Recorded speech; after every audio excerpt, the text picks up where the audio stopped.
Praise the Lord. இன்று கூட தேவன் நம்ம ஏன் சிச்சைக்குள்ளாக நடத்துகிறார் என்பதை பார்க்கலாம். முதலாவது நீதிமொழிகள் 3:11 இப்படி சொல்லுகிறது, தகப்பன் தன் நேசிக்கிற புத்திரனை சிச்சிக்கிறது போல கர்த்தரும் எவ்வளத்தில் அன்பு கூறுகிறாரோ அவரை சிச்சிக்கிறாரு.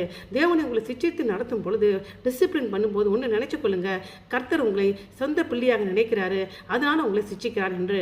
ரெண்டாவது என்ன செய்யுமாம், சிச்சையானது நம்முடைய இருதயத்திற்கு முட்டாள்தனத்தை அகற்றும் என்று நீதிமொழிகள் 22:15 சொல்லுகிறது.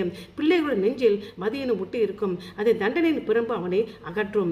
இறுதியாக என்ன செய்ய பார்க்கும் பொழுது அது ஆறுதல் தருகிறதாம். தன் மகனை சிச்சனை செய், அவன் உனக்கு ஆறுதல் செய்வான், உன் ஆத்மாவுக்கு ஆனந்தத்தை உண்டாக்குவான் என்று நீதிமொழிகள் 29:17 சொல்லுகிறது. இறுதியாக அந்த சிச்சை நமக்கு மகிழ்விக்கிறதாம். யோபு 5:17 இப்படியாக சொல்லுகிறது, இதோ தேவன் தண்டிக்கிற மனுஷன் பாக்கியவான், ஆகையால் சர்வ வல்லவரோட சிச்சையை அற்பமாக எண்ணாதிருங்கள். தேவ வசனங்கள் எல்லாம் நமக்கு உபதேசத்துக்கும் கடிந்து கொள்வதற்கும் சீர்திருத்துக்கும் நீதியை படிப்பதற்கும் கொடுக்கப்பட்டிருக்கிறது. ஆமென்.